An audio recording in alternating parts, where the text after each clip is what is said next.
Bismillahirrahmanirrahim. Assalamualaikum warahmatullahi wabarakatuh. Kaifa haluk soleh-solehah. Mudah-mudahan pada hari ini soleh-solehah dalam keadaan sehat walafiat. Sebelum memulai pembelajaran, mari kita bersama-sama berdoa terlebih dahulu. Bismillahirrahmanirrahim. Rabbi zidni ilman warzuqni fahman. Ya Allah, tambahkanlah ilmuku dan berilah kami ilmu dan pengetahuan yang sempurna. Amin ya robbal alamin. Baik soleh-solehah, pembelajaran kali ini Ibu akan membahas materi mengenai membaca dan memahami pesan pokok Quran Surat At-Tin. Namun sebelumnya, soleh-solehah perlu ketahui bahwa tujuan pembelajaran ini yang pertama yaitu peserta didik dapat membaca Surat At-Tin. Yang kedua, peserta didik dapat mempraktikkan hukum bacaan nun sukun atau tanwin ya. Itu belajar tentang ilmu tajwid. Yang ketiga, peserta didik dapat memahami pesan pokok Quran Surat At-Tin. Ya, untuk selanjutnya, yang pertama yaitu tentang membaca surat At-Tin ya. Oleh karena itu, soleh-soleh harus ketahui bahwa surat At-Tin itu surat yang ke-95, artinya buah tin, dan jumlah ayatnya 8 ayat. Ibu akan membacakan, kalian dengarkan terlebih dahulu, lalu diikuti. Surat At-Tin, surat yang ke-95, artinya buah tin, jumlah ayatnya 8 ayat. A'udzubillahi minasyaitonirrajim. Bismillahirrahmanirrahim. Wattini wazzaitun. Waturi sinin. Wahadzal baladil amin. Laqad khalaqnal insana fi ahsani taqwim. Tsumma radadnahu asfala safilin. Illalladzina amanu wa amilus solihati falahum ajrun ghairu mamnun. Fama yukadzibuka ba'du biddin. Alaisallahu biahkamil hakimin. Shadaqallahul azim. Baik soleh-solehah, sekarang ikuti semuanya. Wahid isnain salasa. Terima kasih. Berikutnya tujuan pembelajaran yang kedua yaitu soleh-solehah mengenal hukum nun mati atau tanwin. Nun mati atau tanwin itu nun mati atau sukun atau nun mati dan tanwin bertemu dengan salah satu huruf hijaiyah yaitu ikhfa, idgham, iqlab, dan izhar. Adapun bila mana nun mati dan tanwin ini bertemu dengan huruf hijaiyah ta, sa, jim, dal, dal, zai, sin, shin, sod, dot, to, zo, fa, qof, kaf itu termasuknya ikhfa ya. Kemudian bila mana nun mati dan tanwin ini bertemu dengan huruf mim, nun, wawu, ya itu namanya idgham. Idghamnya idgham bigunnah. Dan bila mana bertemu dengan huruf lam dan ro dinamakan dengan idgham bila gunnah ya.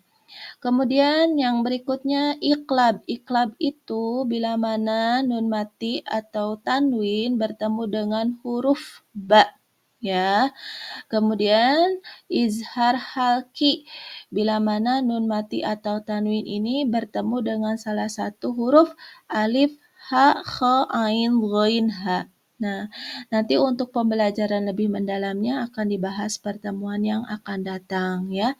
Berikutnya, soleh-solehah, Ibu akan menjelaskan tentang tujuan pembelajaran yang ketiga yaitu pesan pokok surat At-Tin ya, yang 8 ayat itu. Mulai yang pertama ayat 1 sampai ke 3 bahwa pesan pokoknya adalah buah tin dan buah zaitun itu banyak tumbuh di negeri Syam atau sekarang disebutnya negara Palestina, Suriah, Yordania, dan Lebanon. Kemudian Baitul Maqdis itu Yerusalem atau Palestina itu tempat para nabi diutus. Misalnya Nabi Isa ya. Kemudian Gunung Sinai itu di Mesir adalah tempat Nabi Musa untuk bermunajat, berdoa kepada Allah. Sedangkan Mekah itu tempat kelahiran dan utusan Nabi Muhammad ya Shallallahu Alaihi Wasallam. Ketiga nabi ini itu memiliki visi atau tujuan yang sama, yaitu mengajak manusia untuk menuju ajaran Allah Subhanahu wa taala dan mengesahkan Allah Subhanahu wa taala. Berikutnya soleh-soleha pesan pokok ayat yang keempat yaitu bahwa Allah itu telah menciptakan manusia itu dalam bentuk yang sebaik-baiknya, yang lebih baik daripada hewan maupun tumbuhan. Allah itu memberikan kepada manusia itu akal yang sempurna, sifat-sifat yang unggul dan kelebihan-kelebihan yang lainnya. Oleh karena itu, manusia diamanahkan oleh Allah untuk menjadi pemimpin khalifah di muka bumi ini untuk menjaga kelestarian bumi. Itu pesan pokok yang keempat, yaitu sekarang pesan pokok ayat kelima, bahwa manusia itu akan dikembalikan ke tempat yang serendah-rendahnya bila manusia itu durhaka kepada Allah, tidak mentaati Allah, akan dikembalikan ke tempat yang serendah-rendahnya. Ini adalah neraka ya. Jadi nauzubillahimindzalik, kita harus taat kepada Allah. Nah, dijelaskan di ayat berikutnya, ayat ke-6, bahwa tidak semuanya dikembalikan ke tempat yang serendah-rendahnya, kecuali orang-orang yang beriman dan mengerjakan amal kebajikan. Insya Allah akan dibalas dengan pahala yang tidak ada putus-putusnya, artinya diselamatkan dari api neraka. Mudah-mudahan kita senantiasa beriman dan mengerjakan amal kebajikan. Baik, pesan yang ketujuh, soleh-soleha menjelaskan bahwa Allah itu sudah menerangkan tanda-tandanya bahwa hari kiamat itu pasti akan datang, ada. Tapi kenapa manusia itu masih mendustakan hari pembalasan? Padahal keterangan dan bukti-bukti tanda kekuasaan Allah itu ada melalui ciptaannya, melalui wahyunya, maupun ajaran agamanya yang disampaikan oleh Nabi dan Rasul. Kemudian yang ke-8, ayat terakhir menjelaskan tentang bukankah Allah hakim yang paling adil. Ayat ini menjelaskan bahwa Allah itu adalah hakim yang paling adil. Tidak ada keadilan yang melebihi dari keadilannya Allah Subhanahu wa taala. Allah itu pasti hakim yang paling adil, soleh-soleh. Nah, sekarang mudah-mudahan soleh-soleha bisa memahami ya apa sih pesan-pesan pokok yang disampaikan di dalam surat At-Tin ini dan bagaimana kita bisa menerapkannya atau mengamalkannya dalam kehidupan sehari-hari. Bagaimana? Yaitu dengan bersyukur kepada Allah dan menghargai diri sendiri, bersyukur atas nikmat yang Allah berikan. Kemudian selalu beriman dan beramal soleh. Kemudian percaya pada keadilan Allah Subhanahu wa taala. Kemudian selalu ingat bahwa segala amal perbuatan kita itu akan dipertanggungjawabkan. Ya. Baik, soleh-soleh, sampai di sini ada yang ditanyakan atau mudah dipahami? Terima kasih kalau sudah mudah dipahami ya.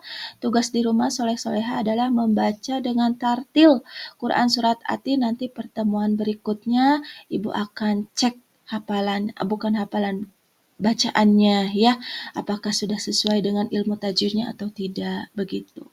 Baik, pembelajaran hari ini soleh-soleha dicukupkan sekian. Terima kasih atas perhatiannya. Semoga apa yang Ibu sampaikan bisa kalian amalkan dalam kehidupan sehari-hari. Terima kasih. Kita tutup dengan bacaan hamdalah. Alhamdulillahirrabbilalamin. Wassalamualaikum warahmatullahi wabarakatuh.